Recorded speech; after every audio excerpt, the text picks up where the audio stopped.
Wins are hard to come by in the NFL, especially against a good team like that. So we're happy about the win, but we have a lot of good film to watch. The Steelers were done. 2 brutal losses, a defense in shambles, playoff hopes slipping away.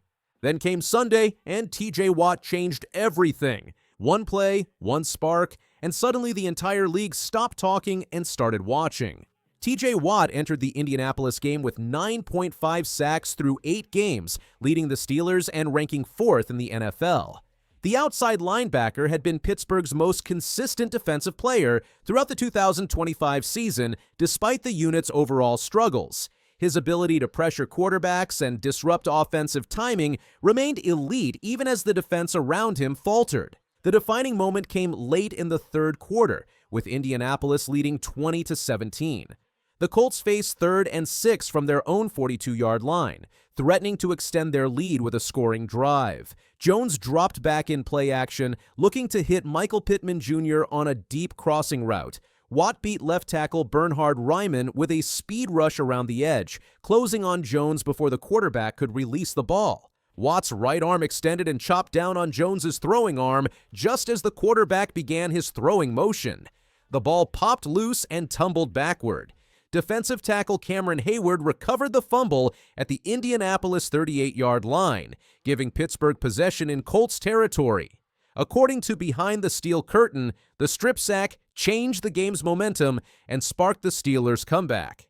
Aaron Rodgers and the Pittsburgh offense capitalized on the turnover. 5 plays later, Rodgers hit George Pickens for a 7-yard touchdown that gave the Steelers a 24-20 lead they would not relinquish. The sequence demonstrated the impact of defensive turnovers in creating short fields and scoring opportunities for the offense. Minkah Fitzpatrick intercepted Jones twice, returning one for 31 yards to set up a field goal. Kyle Duggar, making his Pittsburgh debut following the trade from New England, recorded his first interception as a Steeler in the fourth quarter. The turnover sealed the victory and earned Duggar a game ball from the coaching staff. The 6 turnovers represented a dramatic reversal from Pittsburgh's recent defensive performances. The unit had generated just 4 takeaways in the previous 4 games, while allowing an average of 28 points per contest.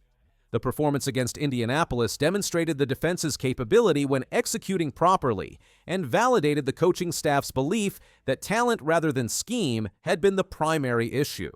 Jonathan Taylor managed just 45 yards on 17 carries against Pittsburgh's front 7. The 2.6 yards per carry average represented Taylor's worst performance of the 2025 season and the first time he had been held under 50 rushing yards. The Steelers' defensive line dominated the line of scrimmage, with Hayward, Larry Ogunjobi, and Montravius Adams consistently penetrating the backfield. Daniel Jones completed 22 of 39 passes for 241 yards, 1 touchdown, and 3 interceptions. His passer rating of 51.3 marked the worst output of his season and snapped a string of 4 consecutive games with a rating above 90.0. The pressure generated by Watt and the defensive front forced Jones into hurried throws and poor decisions throughout the afternoon. The final score of 27-20 reflected Pittsburgh's control of the game after Watt's strip sack.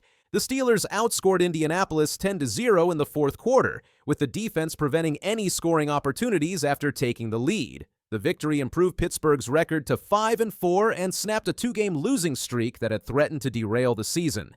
T.J. Watt was selected by the Pittsburgh Steelers with the 30th overall pick in the 2017 NFL Draft out of the University of Wisconsin. He played just 2 full seasons of college football after converting from tight end to outside linebacker.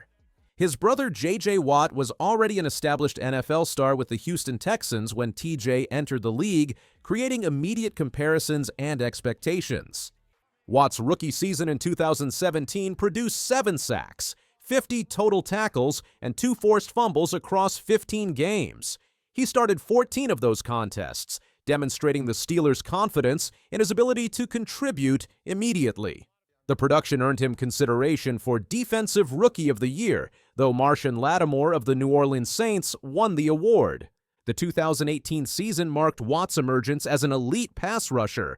He recorded 13.0 sacks, 68 total tackles, 7 forced fumbles, and 16 tackles for loss. The forced fumbles led the NFL and established Watt's ability to create turnovers beyond just sacking quarterbacks. He earned his first Pro Bowl selection and was named second-team All-Pro.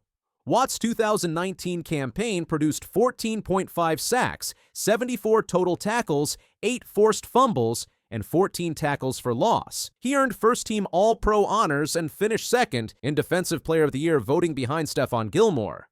The consecutive seasons of elite production established Watt as one of the league's premier defensive players. The 2020 season saw limited action due to injury. Watt appeared in just 15 games, recording 15 sacks, 69 total tackles, and 7 forced fumbles. Despite missing time, he earned Pro Bowl and second-team All-Pro recognition. The injury concerns raise questions about his durability moving forward. Watt answered those concerns emphatically in 2021. He recorded 22.5 sacks, 64 total tackles, 5 forced fumbles, and 21 tackles for loss across 16 games. The 22.5 sacks tied the NFL single-season record set by Michael Strawn in 2001, though the official record remained with Strawn due to half-sack accounting differences. Watt won Defensive Player of the Year, becoming the first Steelers player to earn the award since James Harrison in 2008.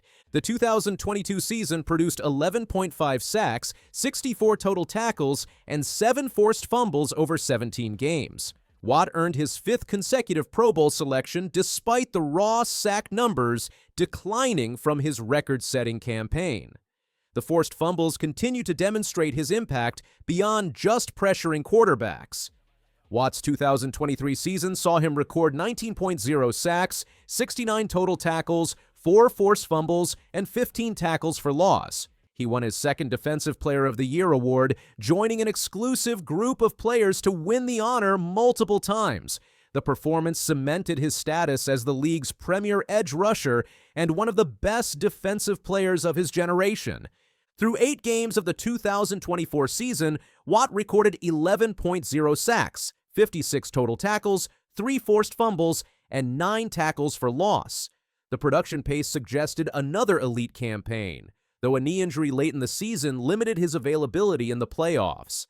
The Steelers lost in the wild card round, ending a disappointing finish to an otherwise successful individual season for Watt.